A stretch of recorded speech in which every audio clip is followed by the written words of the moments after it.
listening to Party Time, My Golf Story with Kevin Walsh and whatever special guest he has today. You can check me out on episode 9 of the podcast. Today I'm wearing Grayson clothes while I'm out practicing because I believe in look good, play good. And follow me on Instagram, Sophia Warren Golf, and hope you enjoy the rest of the show. It's Party Time, My Golf Story, brought to you by Party Drinks. Classically designed golf drinks for golfers by golfers. And the golf real estate pros Gene Walsh and Vince Visicaro. For your Southwest Florida real estate needs, check them out at suncoastdreams.com. Now here's your host, Kevin Walsh. Hey everyone, welcome to the program. We have a really cool guest. He is an old new friend, or a new old friend. It's probably a better way to say it. Jeff Sanders from Seekonk, Massachusetts, now lives in Florida.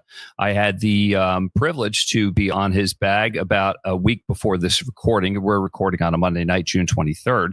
And so I think it was last Friday that I caddied for him in a pre-qualifier for the U.S. Amateur. And he has game. And as it turns out, we kind of knew each other because we had common ground in the greater Boston area. Jeff Sanders is our guest. I think you're going to like his golf story, how he got involved in the game professionally, then got out of the game and regained his amateur status and where he's going with life. Fascinating guy. And anybody from Boston, especially with ties to the Country Club in Boston, is a friend of mine. And that's why we're wearing the squirrel, the logo from TCC in Brookline, Massachusetts. Before we go any further, if you haven't subscribed to the podcast, would you do so? Because that matters to the bean counters, the nerds at Spotify, at Apple, at YouTube, which is the real big one. And that goes a long way because ultimately that helps with algorithms and who watches the show, people that are regular viewers, but then maybe they can come over. You probably see that and hear that on another podcast, but please do it. Subscribe, like it, and maybe leave a review. And that means a lot to our title sponsors.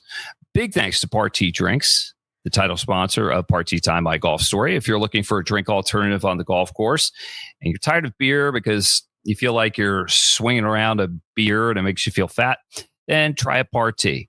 Handcrafted cocktails for golfers by golfers. Transfusion, far and away, number one.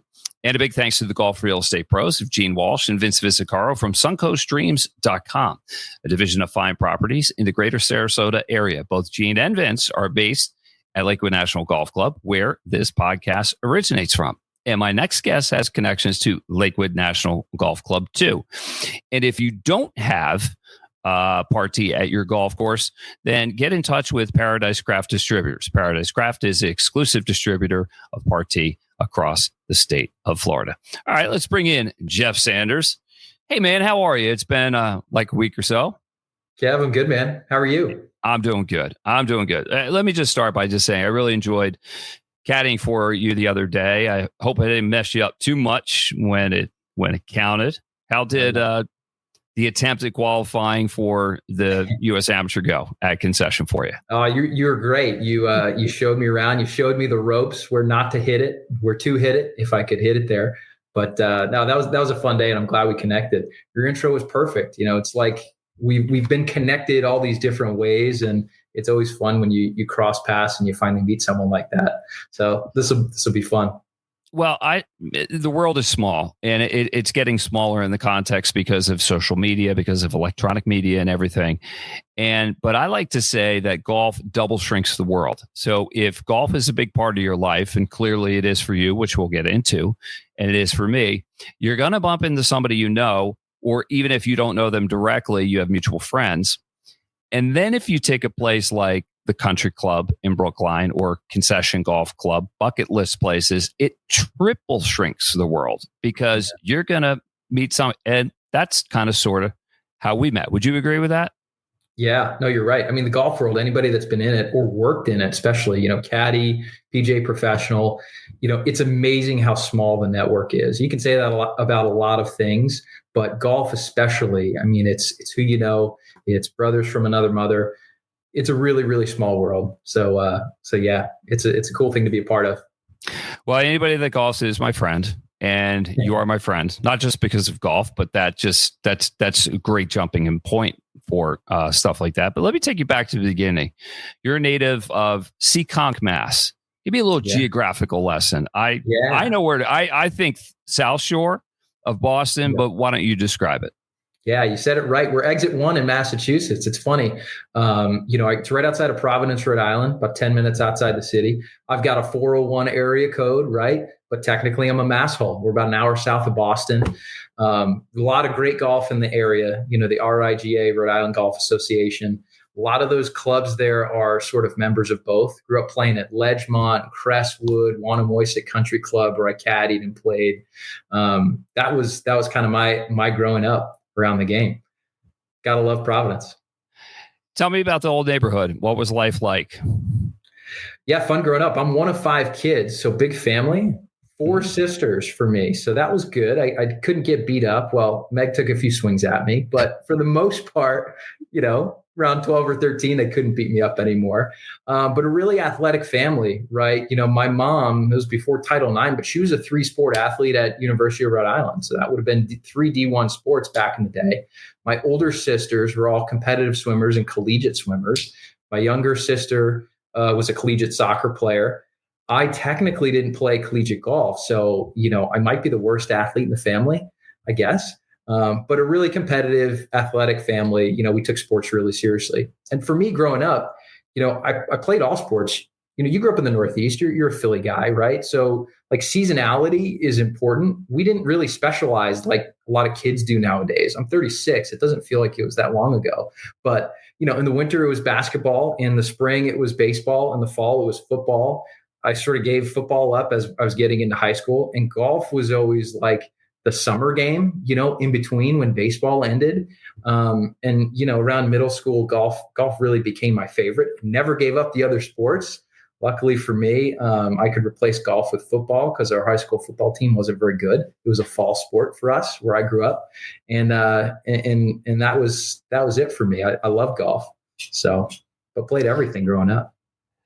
And that's good. And we don't see that so much anymore because there's so much pressure to play travel sports and everything. The parents are so invested in it. They don't just come and watch us every now and then. And, we're out of the house for a couple hours playing with our friends. And I think it's too bad. I mean, I yearn for yesteryear with when it was like that, because I'll tell you what, I just pretty much play golf in the summer and I'd had enough by the time, the season. I was ready for the next sport.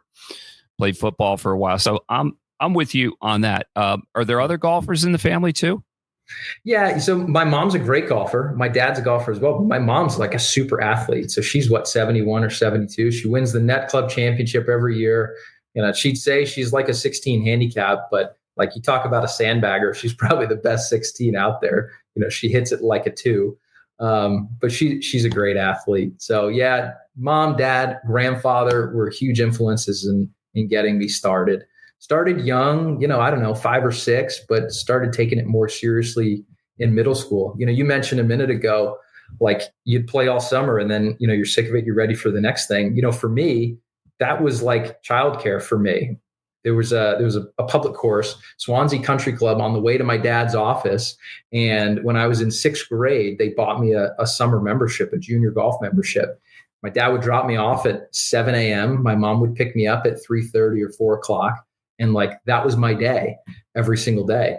It turned out to be a pretty cool thing. My older sister, Amy, she had some good friends who were on the high school golf team. And it was cool. They actually took me under their wing. They would go off first group.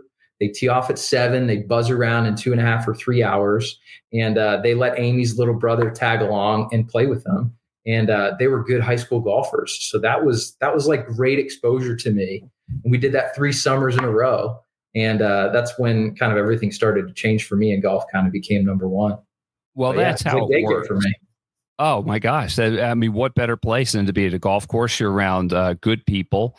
There's a discipline that's involved in the game. If you're acting like an ass, somebody's going to let you know.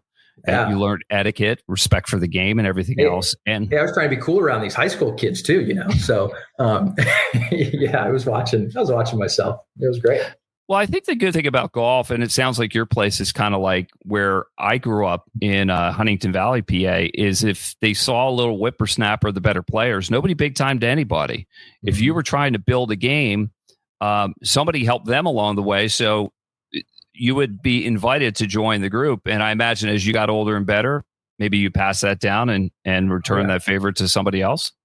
Oh yeah, for sure. As I got into high school, I was really fortunate. Both my grandfathers were members at Wannamoisa Country Club. So like we scratched up and my parents joined there for my high school years, which was really cool. And we had a really good junior golf program there. I started kind of as a young guy, like a freshman in high school. And as I worked my way through, we had a great group of everybody within like 4 or 5 years of each other that we played a ton of golf together. And yeah, you know how it is. You're kind of learning the ropes of life out there with guys that are older than you. You're showing guys that are younger than you. It's golf's a great game. It's a really cool game to kind of learn your way around life. Oh, no question about it. It makes you grow up fast, but in the best of ways. You learn different language, you learn business terminology and everything, all about the importance of relationships. Absolutely. The caddying part, I guess we didn't talk about that. Tell me about the caddy experience, what you thought of it and what it did for you. Yeah. So caddying was the only job that I had until I did summer internships working and doing the PGM program. Right. So starting in middle school, I caddied every weekend. I mentioned both my grandfathers were members at Wannamoisa. So I caddied at Wannamoisa on the weekends, sometimes for grandpas, but usually just for other people who were influential. That was a really good gig. I remember my first loop. I caddied for Joe McKenna. He owned a roofing company. I'm sure Joe's still around. He probably still owns a roofing company. He's gotten a bit older now. And I did a single bag for Joe, and he paid me $40. I don't know what year this was, maybe around 2000. And I thought I was rich. So I started keeping track of this great log all summer to see how much money I made. But it was started as single bags, and you get that exposure and you move up to double bags. And pretty much every weekend. That's what started kind of what I wanted to do in the golf business. I knew I wanted to be the boss someday, and kind of translated that into the college studies at FSU. Jeff Sanders is our guest here on Part T Time, My Golf Story, brought to you by the Golf Real Estate Pros of Gene Walsh and Vince Visicaro from SuncoastDreams.com, a division of fine properties in the greater Sarasota area and based at Lakewood National Golf Club. And a big thanks to Part T Drinks if you're looking for a drink alternative on the golf course, if you indulge on the golf course. And that's just a way of life anymore with golf. Not so much when I grew up playing golf, but it's a thing. Part T is the drink for you. So Wannamoisa, I know it, but I think it's kind of a little bit of a secret to those that don't know it. But how good is that place? And as good as it is, there's a little bit of grit in the neighborhoods around it. Why don't you take me there? Yeah. So Wannamoisa, it's par 69 on 100 acres in East Providence, Rhode Island. And I'll tell you what, there's not a blade of grass on that 100 acres. You hear par 69 and you think, oh, that's got to be like a short, gimmicky golf course. Well, back tees, it's like 7,100 yards. There's a famed golf tournament there every year, the Northeast Amateur. I mean, it's considered one of the majors in the amateur golf world, right? But it is one of, if not the best golf course in Rhode Island, it's one of the best golf courses in Rhode Island, maybe behind like Newport Country Club, right? It's absolutely spectacular. It doesn't matter if you're playing there on Saturday or Monday morning, the greens are rolling 13 plus, and it's in absolutely spectacular condition. There's some grit there, right? I mean, hey, you're talking East Providence, so you've got some influence from the Italian scene, a melting pot of different cultures, and people come there though. They come from all walks of life, and if you've got game, there's a lot of good players there. It's definitely a players club too. Cool place. And is it true? Area. Is it true you could look off a couple of tees and witness a fist fight going on in the streets, and that's part of the experience too? You get down Roger Williams Avenue, just left to 6th there. You don't know what you're going to see, but I played a fade back then, so it was a safe neighborhood. It was all good. Okay, fair enough. Let's talk about, so you talked about playing with the older kids on the high school team before you were of age. And I imagine that accelerated your golf. And I saw your golf. Your golf is really good. You told me you were knocking off rust, but I can tell there's a lot of game there. When did you break 80 for the first time? Do you remember? I don't remember the exact round, but I know it was probably that first summer playing with those guys in high school. I was a good athlete, so I could hit it really good. I always was a long player, but I definitely wasn't a good scorer back then. So what I learned a lot from those guys was, even though we weren't necessarily playing matches, I was really competing and grinding about those guys. And as far as like good players, I had no other exposure to really good players. They're hitting it far, they're putting, making birdie putts. One was a plus handicap, the other was a 2 or a 3. So they were really good players. I definitely broke 80 for the first time that summer, and probably got into the low 70s. I don't think I broke 70 until probably my freshman year of high school when I was at Wannamoyset. So I had a few good rounds at Wani. It's par 69, so the score sometimes lies a little bit when you shoot. Oh yeah. Under. But yeah. But that's part of the, what makes it just different is because it's 69, but under par. One par 5 though. Hey, you know what? You gotta golf your ball. It's got 4 awesome par 3s and then just one par 5. For us guys that are young and long hitters, we're looking to eat up those par 5s. You got one chance on 17. That's it. Right. So. Right. When did you decide you were going to be a golf professional, and how did Florida State work into the mix there? So Florida State was an easy choice for me, right? Kid from New England. I wanted to go far away. I wanted sunshine. I wanted to play year-round golf, right? The New England area, you know the area. You worked up there for a long time. There's 500 colleges and universities in the greater Boston area, within an hour of Boston. So all my high school friends, they all went to school locally within an hour, maybe 2 hours from home. I just didn't want that experience. I knew home was always there. Again, I had older siblings that went to school locally. They'd had good experiences. So I wanted to go far away. A pretty cool thing happened too. My older sister, Megan, she's child number 3. She bounced around a couple of schools and she landed on Florida State when I was a senior in high school. So she really opened my eyes to Florida State and made me feel comfortable going there. But yeah, it was Florida State, Clemson, NC State, Coastal Carolina, and Methodist were the 5 colleges I applied to, all PGM programs. And I got in everywhere, but it was a really easy choice to go to FSU. I mean, Florida, for a New England guy, it was just going to be a 4-year vacation, which was cool. For those that don't understand the golf alphabet, PGM, what does that stand for and what does it mean? And ultimately, what did it lead to aside from great parties, warmer weather, sunshine, and pretty girls? Yeah, it's professional golf management, right? So the idea is, and I know the major has changed a little bit since I was there, but look, the idea was you would do a 4-year degree. At Florida State, it was part of the College of Business. Other schools, it might have been part of the hospitality school, but you did a 4-year degree. You graduated with a 4-year degree, and you came out as a PGA of America member, which is a big deal, right? Because that really opened the doors to lots of great places. The idea too is you had to do internships throughout your summer breaks. So you had to work all summer. You're getting experience at these great clubs. The school and other relationships might help kind of set those up for you. But you were already building your network in college. And usually once you graduated, typically the way it would work is whatever place you worked at last, usually there was an assistant professional job waiting for you. That's what happened with me at the Country Club. That was my final internship spot. And that was sort of my foray into TCC and getting in there. Well, when I think of the Country Club, TCC to insiders, I just think of it as a magical place. How did you get that internship, ultimately the job, and what was the experience like for you? Yeah, we were talking earlier about how small the network is in golf, right? And very much so when you're an assistant, when you're an intern, the job you currently have and the people that you meet are going to get you your next job. That's just how it works. My first internship was at Newport Country Club. It's 45 minutes down the road from home, so it was close by. That was great. They set me up with the guys at Saucon Valley. One of their assistants was the head pro at Saucon Valley Country Club. You probably know it well, not far from Philly. 60 holes of just beautiful, beautiful golf. Have you played stop. Just stop. Like when I played Saucon Valley, they used to have a pants-only rule.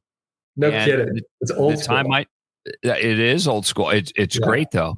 So my junior golf team in Huntington Valley, we showed up there. It's like an hour away because it's in the Lehigh Valley. It's in the Poconos. Yeah. And we were all in Bermuda shorts. And our coach was like, oh, my God, I forgot to tell you, it's pants only. We had to drive back and wear her husband's pants. I mean, I think I had his waistline up to my nipples. I mean, it was just ridiculous. And then we kicked their asses anyway. So, sorry, go ahead. Well, hey, cool. You get to play there in high school. I mean, what a spot. Saucon is, for people that don't know it, it's 60 holes of just incredible golf. Yeah. There, at one time, they had 3 golf courses in the top 100. So it's just amazing. So that was stop number 2 for me. At that time, the general manager was a gentleman named Gene Matari. Gene has since retired. And I had a great summer there. I played a ton of golf. I mean, that place was heaven for me. And Gene said, Jeff, you've done a great job. We would love to have you back, but you can really be successful in this industry. And the next stop for you, if you really want to develop your career, is going to the country club and working for a guy named Brendan Walsh. Brendan, I really didn't know anything about him at the time. I just knew the country club was a very highly sought after internship. So he connected me with Brendan, and, a lot of the way that these golf internships work is, your head pro, director of golf, calls up and says, hey, I've got a great candidate for you. This guy is going to be awesome. And they just hire you on the spot. Well, the country club, a little bit different. It was such a sought after internship that they had waves of interviews. So I got in for an interview because of Gene's phone call, but the rest of it was a series of interview situations, as they call it. And we'll tell some Brendan stories as we go. But for those of us who are in the industry and we've done, the head professional interview circuit, it was very much mirroring and mimicking the head professional circuit. They flew me in from Tallahassee. Okay. I'm going to stay 2 nights at the club. I'm interviewing with 5 other college kids. So 6 of us are there all at once. And we're going to spend basically a day and a half. We're going to have breakfast. You're going to do a shift out in the bag room. We're going to spend an hour in the hut with Joe Gully, right? Starting people on the first tee. We're going to do an hour range ring. There's going to be a 1-hour interview with Brendan there as well mixed in. So you're going to go through a series of interview situations. Then they take you out to dinner, and the whole time they're kind of studying you. They're getting to know you, and how are you going to fit in? When I was there were 7 interns. 4 of them were returning from the prior year. Well, 3 or 4. I think 3 were returning that year, and 4 of us were new. So 4 of us got hired out of a crop of, I think, 12 candidates that actually interviewed for the position. So, you talk about this. I was a junior in college for that first internship.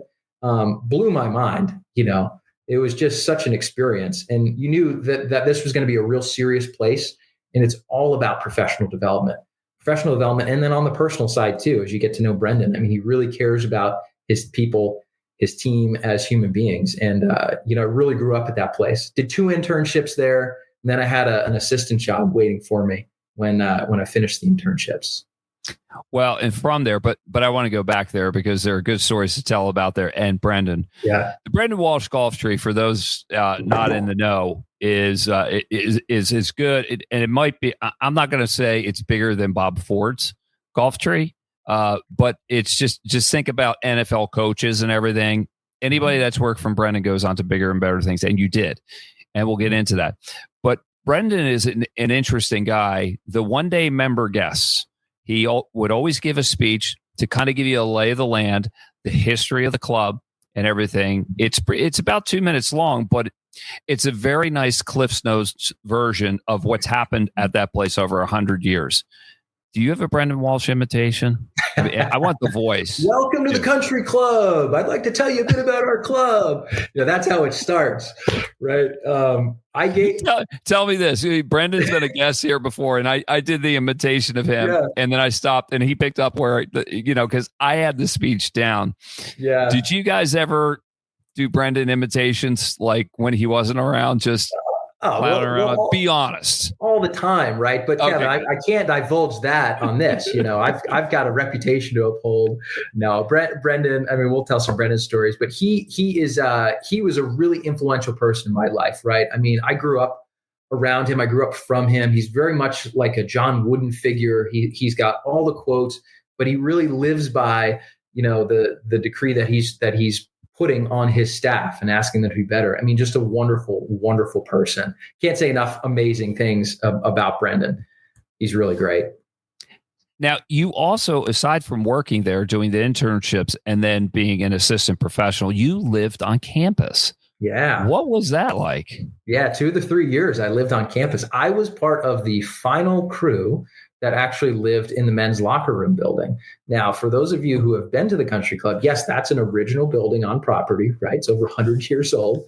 And they had, if we can call it quarters, it definitely wasn't an apartment, but it was quarters on the 2nd floor all the way down the hallway. And they sort of renovated, would be a loose word, but they fixed up a closet, a very large closet, and they put a partition up, and we had 2 sets of bunk beds in there. So 4 of us lived in there, and we had a little TV room area, kind of like, unique part of it was we didn't have a bathroom in there. So we actually used the men's locker room as our bathroom, which is okay. I guess it's great at like 6 a.m. when you're getting ready for work. There's nobody around. But I'll tell you what, on your day off, when you went out in Boston and you're sleeping in and you roll out of bed at like 9:30, 10 in the morning because you really got to take a leak, and you walk down the hallway and there's Mr. McGillicuddy standing there getting ready for his tea time. It's a different experience, right? Honestly, a lot of times you'd like put on a golf shirt and your pants, so they didn't know if you were working or not, because you just didn't want the attention, you didn't want the comments. It was a really, really unique circumstance. But, you think back of those times, okay, they weren't great living conditions, but it was an absolute blast. I mean, we would roll out of bed, walk down to the first tee, play as much golf as we wanted. So we did that every evening. We would just play golf. We'd play the racetrack. That's holes 1 and 18 goes around the racetrack. We'd play that all night until we couldn't find our golf balls. And then we'd go upstairs and go to bed. We didn't ever get into Fernando's stash. Fernando was a longtime locker room attendant. So we never touched any of his stash. We never got in his alcohol or anything like that. Maybe we took a few of his bar nuts once in a while, but no, we had a pretty fun time there. What a unique experience! Really neat. Yeah, it sounds like it. You could have a real good time in Spartan living, and this whole thing about college and these swanky, like swagged out apartments and everything. It's just like, man, you're missing out. Like, my college apartments and where I lived, it's like we had like a beer mug as one of the legs on a couch that we trash picked and everything. It was like, man, that was like half the fun. Best time of my life. Absolutely. So from the country club, you had several more assistant pro jobs. Why don't you run through the list and then we'll move on to leaving the game, so to speak. Not the game, but the professional part of the game. Yeah. So, those in the business, they know kind of a typical calendar is, 2-3 years, maybe 4 years for an assistant at a place. Not that you've learned all you can learn at that place, but it's all about building your network. You're learning, you're taking your experiences, and then you're moving on to sort of the next step in your career. So I did 3 seasons at the country club. They were all amazing. At the time, my winter club was Calusa Pines, and Calusa in Naples was always my winter club. But when I was down at Calusa, I got introduced. Well, let me back up.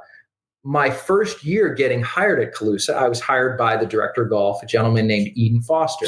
Eden was also the head pro director of golf at the Maidstone Club in Long Island. Eden hired me at Calusa, but then he ended up just staying at Maidstone year round that first year. So Mike Ballier, who's the director of golf at Calusa, became my boss down there. I got to know Eden through that process. He had an assistant take a head professional job, so he had an opening. Although I wasn't ready to leave the country club, I certainly wasn't thinking that was going to be my last season, but I had a great opportunity to get into the Met section, get to the East End of Long Island, which is some of the greatest golf in the world. Maidstone, Shinnecock, National, Friars Head, you name it, the list goes on and on. So I had a great opportunity to get into the Met section, work for, a Bill Strasberg Award winner in Eden. He's put out a lot of amazing head professionals, and another person that I learned a lot from. So I ended up moving on. I moved down to Maidstone and had a couple awesome years out on the East End of Long Island, which was a really, really cool experience. Extremely different than the country club, right? At TCC, we had a huge staff. We worked more shoulder seasons. Yeah, we were open during the summer, but as you know, people leave Boston oftentimes in the summer. So we had real busy spring, real busy fall, and we worked throughout the summer. Maidstone was a 100-day war, right? It's a summer club. People show up when the kids get out of school. We do junior clinics, do a ton of teaching, run the events. I mean, you're going 100 miles an hour. You're not taking a day off because you're trying to make some money. But man, you're really learning a lot as you go. Have you played Maidstone? Have you played much golf out east? No, I haven't. I hope they'll have me at some point. But Maidstone is it's one of the oldest clubs in America, is it not? Yeah, the joke there is you had to have family on the Mayflower to be a member. Yeah, right. That's kind of like the joke there. But yeah, really cool place. They renovated it, 5-6 years ago. They actually added irrigation, which sounds crazy, but if you're a links golf fan, places without irrigation are like awesome. They burn out and the ball really rolls and bounces. Newport's like that too, right? Yeah. There's Newport's like that. Shinnecock is like that. Mm-hmm. It's incredible. You get out east, try to play Maidstone. It's I would say it's Well, let me know. Maybe I can hook you up with Eden and you can do a friend for an old favor if you go out there. That's a favor that will be cashed in. You can count on that. Jeff Sanders is our guest here on Party Time, My Golf Story, former assistant professional at the Country Club at Maidstone. Getting your amateur status back and leaving the business, hard decision or easy? It was a really hard decision. Leaving the business, that is, right?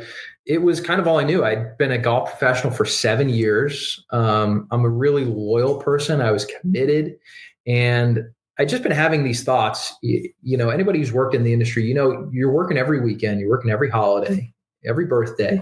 So you're missing all those things. And I'll tell you what, when you're in your early 20s, it's no big deal. You're doing what you love. You're around other young guys. You're having a blast doing it.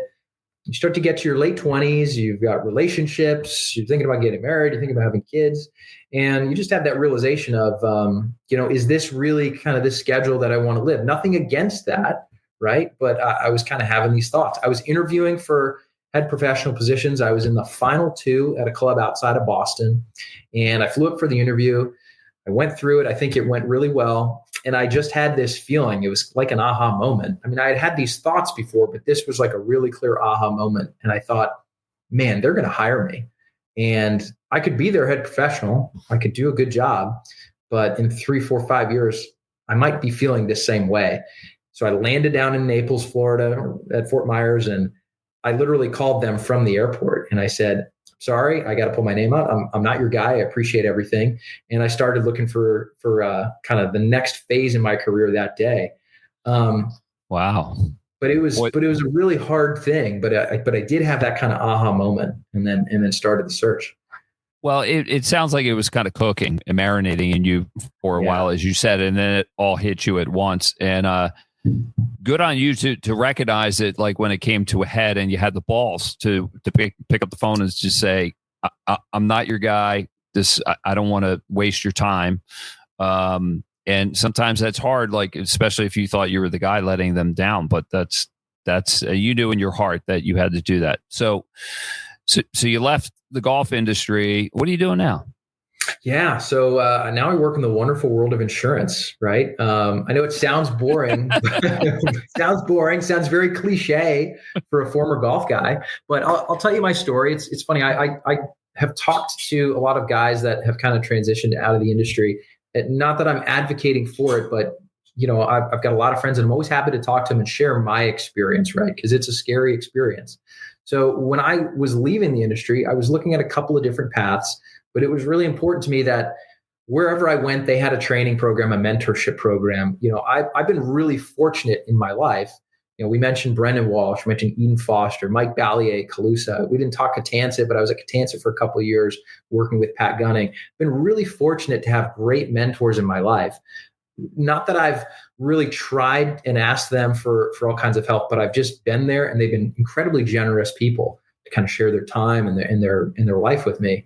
So I knew that was important for me going into a new industry. The company I work with now at Acrisure, Gulfshore Insurance, we're part of a very large network of the 6th largest insurance brokerage in the world, but we're a local office here. And when I was applying for the job, they were advertising this mentorship program with the gentleman who runs our office now. His name's Ryan Schmidt. And I was Ryan's shadow for about a year. I mean, I went on every single one of Ryan's meetings with him. He bought me lunch, 200 times, right? I owe him probably thousands of dollars for lunch, but he taught me everything he knew. And eventually I was sort of ready to fly. So I work in a commercial insurance. I do what we call middle market or large accounts. So it's kind of $250,000 in premium and up. So it's somewhat sophisticated buyer, but I'll tell you what, I work with a lot of condo associations, board of directors, and my time in the golf industry was like a perfect setup for that, right? Who's your typical person at a golf and country club? Well, it's somebody in their 60s, maybe 70s. Who's a typical board member? It's retirees who are in their 60s and 70s. They're all golfers. So it was a really, really good transition for me. I've been with the company almost 8 years now. That's when I left the business, the golf business, that is. I'm a partner in the agency. So it turns out it was the best thing I ever did, but it was pretty scary, that first year or so to make that transition, make that jump. And now I still get to play a lot of golf. A little less now with an 8-month-old at home, but I still play a lot of golf. Right. And you're on standby. I mean, there is a possibility that we're on diaper duty at any moment because your wife's away. So my wife's away. She's in Miami. She's got the fun job. She works for Anheuser-Busch. So she gets tickets to all the fun events. She's on business across the way. And baby Charlotte she's out for the count. We're a little over an hour now. I got her on the Nanit, just listening in the background in case she starts to cry. We could be interrupted at any moment, but she's doing great. She's a good sleeper. That's good. But if she interrupts, then we will just adjust. We've been interrupted before by phone calls. People like walking in my studio, dogs, but never crying babies. So we'll see. First for everything. Kind of hoping for it a little bit too. Getting your amateur status back. What was involved with that? It's not that simple. It's not that simple. And part of me, I worked really hard for that PGA accreditation. Part of me wanted to hang on to that. At the end of the day, I couldn't play competitive golf, and I love competitive golf. I love it a lot more now that I'm an amateur and I've gotten older than I did when I was growing up, which is a funny thing. But yeah, it took me about 2 years to get it back. The way they do it, and parameters might have changed, but basically they say, when was the last time you were compensated in any way related to golf? So that could be earnings from a tournament. I played a little bit professionally, but lessons as well. So when was the last time you were compensated? Depending on how much you made over your career, how long you're a professional, they sort of start the clock. So for me, it was 2 years. I think that's pretty common. So after a 2-year stretch, I was back in the AM circles. It's been, 6 years now. I've been back in the AM circles. Played in some Florida AMs, played in some Florida mid-AMs. Haven't been fortunate enough to get through to a national amateur event. That's what we were playing for last Monday at Concession. You were pretty helpful with that. Hey, I hit it good, missed it by a couple shots. I'll tell you what, we were texting afterwards. So it's 6 year in a row I've tried for the USAM. Never seen scores that high. Never seen scores that high. I was +4 and I thought I was out of it by a mile. I was chasing on the back nine when I was 3 over, thinking I was totally out of it. And, made a couple birdies, couple bogeys back and forth. But I might have played a little differently had I known +2 was going to be the number. Well, it's Concession. Until you play it and you realize how hard it is, you can start beating yourself up, and you may be pressing unnecessarily. But that everybody else is doing it because that course is so hard. But it's got what a great course to play. It's awesome. Tell me a good golf story. It could be just always brings the house down, always gets a laugh or something. It could be somebody at the country club. It could be another place, but just something that we could all appreciate. Oh, that's a good one. Where do I start?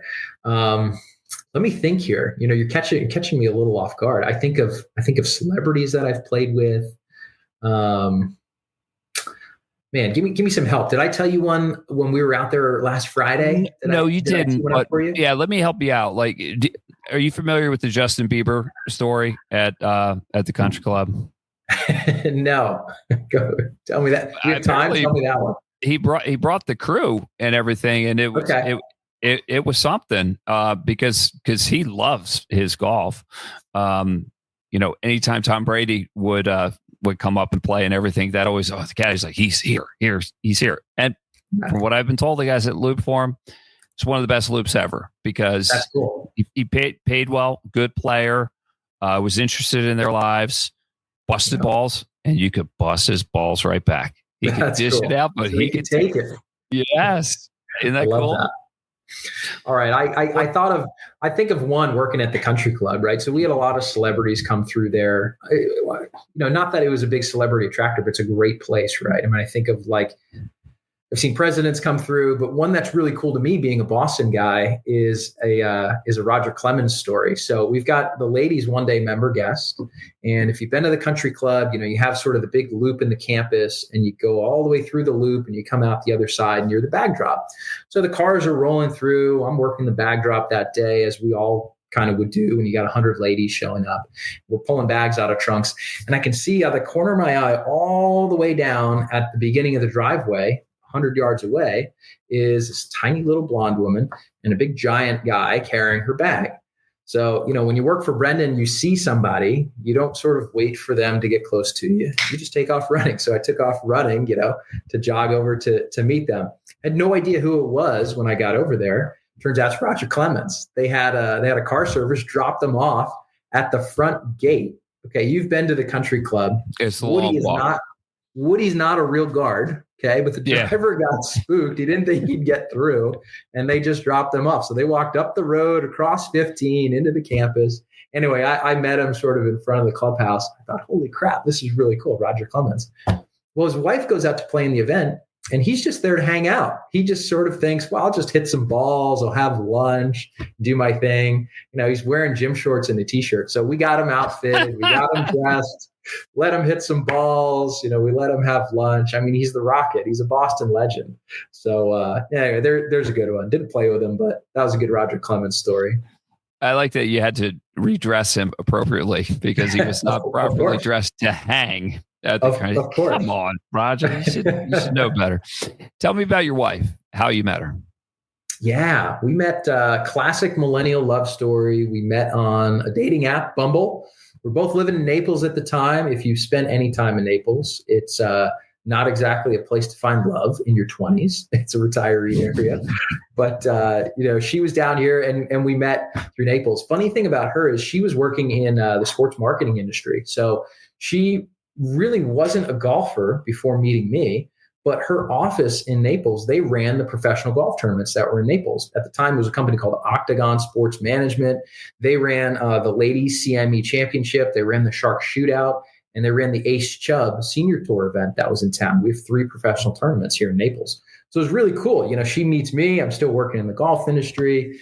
Very, very small world as far as that goes. And it's funny how, they say you tend to marry somebody who's like your father. Her dad is, a retired insurance guy. I now work in insurance. He's still, darn near a scratch golfer. He's 70 years old, but he played golf at Florida Southern, came down from the north, came down from Ohio. So, a lot of my golf gets played with Bob on the weekends. Bob's still a good player, and they live in Lakewood National, where you are there. They're right on Piper 1. So great golf courses there. All right. Tell me the insurance story about the broken tiles on off to the right. I know I'm responsible for at least one. Yeah, this is great. So if you've played, Piper, and you have, but for the viewers, if they haven't played Piper at Lakewood National, awesome golf course. They've got Commander and then Piper. Hole 1 is a pretty tight, slight dog leg left par 4. Well, there's a pond on the left, and the right, just like many Florida golf communities, is condo buildings all the way down, right? Basically from tee to green. So my father-in-law is an insurance guy, and now he's on the insurance committee there. Well, the condos have been there, 4 or 5 years, right? They're fairly new buildings. They've never had any roof inspections. This is important to us as insurance people, right? We're thinking, roof tiles and things like that. They finally have a roof inspection. And if you want to guess how many broken tiles they had on those roofs, 2,000 broken tiles on their roofs. 2,000. And they knew it was from golf balls. You know why they knew it was from golf balls? Because 80% of the damage was on 2 buildings in about 150 yards to the 250-yard landing zone. Everybody's aiming left, not to hit it in the water. They slice it on those buildings, and you get broken tiles. So, well, you have to know when you buy on a golf course, you have to know what the line of fire is. And roughly speaking, it's about 150 to 220 yards to the right because the prevailing miss is to the right. My in-laws had a place at Lely on the Flamingo golf course right there. And they had a number of broken windows and they couldn't figure out why. Well, I took a walk out the back door and pasted off to the tee. I think it was the 7th hole there. It was 185 yards to the right. I'm like, that's why. Did you even consider that before you bought this place? No. It's a perfect foul ball, right? Nice little blooper. First tee shot. Is there more joy in your life for golf now that you're an amateur? It's funny. I've always loved golf. And when I think back to working at those clubs, I was at work a lot, long hours, still played a lot of golf, played in the evenings and stuff. I'll tell you what, the golf I play now is very different. It's not golf with members. It's not, trying to behave yourself. I'm a very well-behaved golfer, by the way. But most of my golf now, or at least until about 8 months ago, was 90% with my wife, listening to music, drinking beers. She works in the beverage industry for Anheuser-Busch now. So we have a pretty open tab as far as beers go. So yeah, golf is a lot of fun now. I'm a weekend golfer. If I'm getting ready for an event like that, I might sneak out a couple times in the afternoons during the week, but it's a blast. I look forward to it, have a ton of fun, and hopefully I can play for a long, long time and still hit it decent, Yeah. Well, it sounds like you go in and out of character. When it's time with the wife, it's time to unwind and just have fun. But I saw the competitor in you. I know you can switch gears. I was knocking the rust off that day. Well, you still hit it good. And then I told Brendan that I was on your bag. I said, "Man, he can really hit." He said, "Oh yeah, he can." So, we took that a few picture. miles an hour, but it's still mostly in the middle of phase. Oh, yeah. But what's your stock on your drive? Like 285 in the air? It's probably 285 in the air, and then it's funny though. If anyone young is listening, I mean, shoot, I didn't think about it in college, but man, I could move it in college, swing north of 120. Now to touch, 120, I'm not sure I could do it these days. I'm probably 116, maybe 118 club head speed. That's me getting after it now. So. Yeah, you're long enough. Just hit it straight. You're good enough. All right, we're winding it down here with Jeff Sanders, former golf professional, one of my friends. We have mutual connections at the Country Club. And I looped for him before he had the pre-qualifier for the U.S. Amateur, and I totally messed him up. It's all my fault. Tell me this, Jeff. If you had one tip to give to anybody that always works, that can help anybody, what would it be? So, sorry, what was the question? Was it that works in the golf industry? Yeah, no. If you had one tip to give that can help anybody, that you just seem to go to more often than anything else, what is it? Yeah. So it's not keep your head down, right? That's not a good one. Number one, anybody who needs advice on the golf course, wait till they ask for it. Don't give unsolicited advice. I learned that as a golf professional. But the big one is, especially with beginners, is hit down on it. I can't tell you how many beginners that I would coach, and they see the ball going up in the air and they're trying to lift it. They're trying to pick it. They're trying to hit up on it, and they just keep topping it. Hit down on it at least a little bit. And you'd be amazed when you make solid contact, that ball spins and goes up in the air. So it's that. And then, once you're doing that, just make solid contact. Don't worry about where it goes. Let's make solid contact. We can find it from there. Let the club do the work. It's a tool. Do the work. And last question, just the profound impact that golf has had on your life. Just a brief description. What does it mean to you and what has it given you?